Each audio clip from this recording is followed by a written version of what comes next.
Welcome back to Switch Direct with a review for the new game Minecraft Dungeons. In this, I'll give an overview of the game and highlight the good, the bad, and the ugly, and give my final verdict for the review. Minecraft Dungeons is a new spin-off of the beloved Minecraft franchise that focuses in on the combat with action RPG gameplay.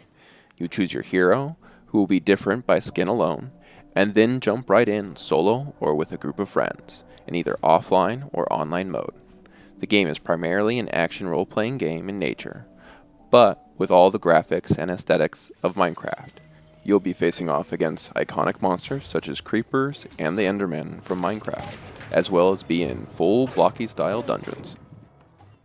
The game is split initially across a tutorial zone and then 9 main dungeons, plus 5 secret dungeons you'll find either through hidden passages in dungeons or after you beat the main game on the first difficulty and found all the secret runes. Each of the main dungeons gets progressively harder with more difficult types of enemies as well as more damaging. For your first go through the game, you'll start on their default mode with most of the dungeons locked off until you complete them in order, with some level of choosing between one or the other. You can replay the same dungeons as much as you like, the loot will scale with your power, and you'll also be able to select between a number of difficulty levels within a dungeon, scaling it up harder for better rewards or lower for an easier go. This is a nice feature, so the more advanced players can get more challenge earlier on. Otherwise, the default difficulty is a bit too easy. Though once you get to Apocalypse, it ramps up the challenge enough that you'd be hard-pressed to still choose a harder difficulty and expect to walk away without a loss. Each dungeon has its own loot table, so as you play it, if you find that you like a specific type of weapon or armor more than another, you can focus in on that by replaying those levels. I like this a lot. It gave way to focus in on the items you wanted to get more of, and in a way that encouraged you to continue playing the game, as opposed to other ARPG systems that had you looking at auction houses for the best gear. Once you beat all the dungeons, including the villain of the game, the Arch-Illager, on the final dungeon, you'll have the adventure mode unlocked and be able to do the same levels again, but on a higher difficulty and with more types of gear dropping.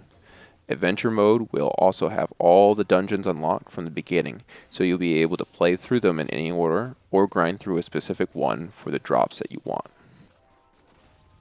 As you go through these dungeons, you'll find gear in the categories of melee weapon, armor, ranged weapon, and artifacts. The melee weapons will be anything from a sword to a scythe, with different attack animations and style of combat. Ranged weapons will be a variety of bows and crossbow types, with some being faster and others being slower or having scatter shots. Armor will give you bonuses to different playstyles as well as more health. So if you were playing a range-focused character, you could go for a Huntsman armor that give you more range damage and bonus ammo pickups, or if you are a melee, you could go with a heavier armor that has more damage protection. Artifacts are your special moves. Some will be pets to use in combat, others will be a temporary boost to damage. You can also get one that shoots beams for magic combat, or another that adds rockets to your ranged attack. They have cooldowns, but can otherwise be used over and over to give these different bonuses. In addition to getting these drops to make your character better, you'll be able to get levels which give enchantment points.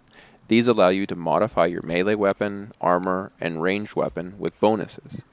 Each time an item drops, it will have a random power level and a possible enchantment choices.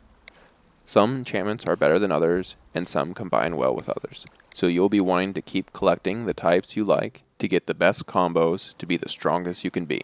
Some effective combos I found in playing were getting the infinite enchant with a scatter shot enchant, and then using Rocket's artifact. The infinite enchant gives you a chance to not use up a shot when you fire. The scatter shot gives a chance to shoot multiple arrows at once in a spray pattern, and the rocket boosts your next shot with an area effect explosion. These work well together because when the infinite shot procs with a rocket, then the rocket is not consumed, so you can fire another right away without the 30-second cooldown. Additionally, if the scatter shot procs as well, you'll fire several rockets at once, which can all hit the same monsters. So with a bit of luck, you can have streaks of multiple rocket launches and do devastating damage that wipes out screens of enemies. Other ways you can focus your character could be into using souls, which are a resource gained through defeating enemies and are used on specific souls artifacts that have magic-like abilities, such as the corrupted beacon that shoots high damage energy beam. Or perhaps you want to get a bunch of pets, dogs, golems, etc. Then use the wolf armor to boost their damage, give your healing pot an area of effect to heal them, and a hunting bow to mark targets for them to focus on. With that, you now have a pet build. The build is all tied into your gear choices, and you aren't hard locked into it. As you find new pieces that you want to use, you can scrap your old, refund your enchantment points, and reinvest them.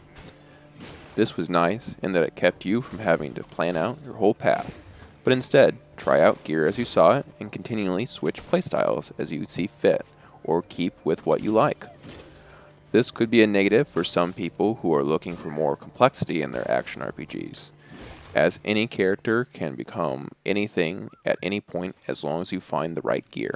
There isn't a huge sprawling skill tree to figure out and map out or locked in abilities, but conversely, you have a fluid system that encourages you to mix up your playstyle as you go and experience the game in different ways. When you're between dungeons, you'll be able to go to the camp. In this section, you can choose to go to a new dungeon, or buy a random gear or random artifact appropriate to your power for the gems you've collected. This is an area of the game that probably needs the most work. There is a missed opportunity to have your gems be used for more interesting things, such as cosmetic items, or refunding enchantment points without losing the items, or perhaps things to customize your own base. With all the focus of Minecraft as a game around building custom things, it would have been nice to have some of the crafting or building carried over here. Perhaps build a customized camp with loot you've acquired, or craft together multiple gear items to make a better one. Something that has a larger tie-in with the core game in the franchise. Another shining aspect of this game is the multiplayer with some caveats. First off, you need to tie your Nintendo account to a Microsoft account, and secondly, you can only join in with friends. It would have been nice to be able to play with random people, so you'll need to get your friends to join to play with another person. That said, if you do have friends or family to play with, then it's a lot of fun and a good time. Difficulty will be set by splitting the difference of the character's power, and if one person dies while the other is still alive, then night will come, which will cause more monsters to spawn, and then if you don't revive them in 30 seconds, you'll get swarmed by ghosts. So it's fun to do multiplayer, but a lack of matchmaking is a bit of an annoyance. So what's the verdict? First, the good. We have fun and easy to get into combat. Interesting loot through abilities being tied to them. Progression design encourages experimenting with new abilities and playstyles without locking you in. Graphics are solid Minecraft style with great animations that look awesome to watch and play. Multiplayer is fun with friends. The bad, we have initial story mode is a bit too easy, and you need to play through till Adventure and Apocalypse to start having a challenge. There lacks good use of the Minecraft franchise for customization, crafting, or building. This is something they hopefully will build on. Using gems to only buy random loot is not a fun element. Having other types of purchase options would have been appreciated. The multiplayer needs some sort of matchmaking so you can play with strangers. For the ugly, or rather for this game we'll say the Blocky, we have two bugs to deal with. One is a minor annoyance in that while you will notice screen stutter from time to time, it wasn't too often and wouldn't kill you, but was noticeable, and hopefully they can fix that performance issue. The next bug is if you put the game into sleep mode midway through a dungeon, you can almost always expect to come back to a crashed game. So if you use the switch as I do, for the convenience of being able to quickly put it down and come back to it, this will be a big drag for you too, as you will have to start a dungeon over every time you put it down, if you put it to sleep. Again, hopefully this will be fixed soon. So with all that said, where does Minecraft Dungeon stand? Is this a must-buy or a pass? Well, that depends. Do you like action RPGs in Minecraft? Are you okay with a simpler system for progression?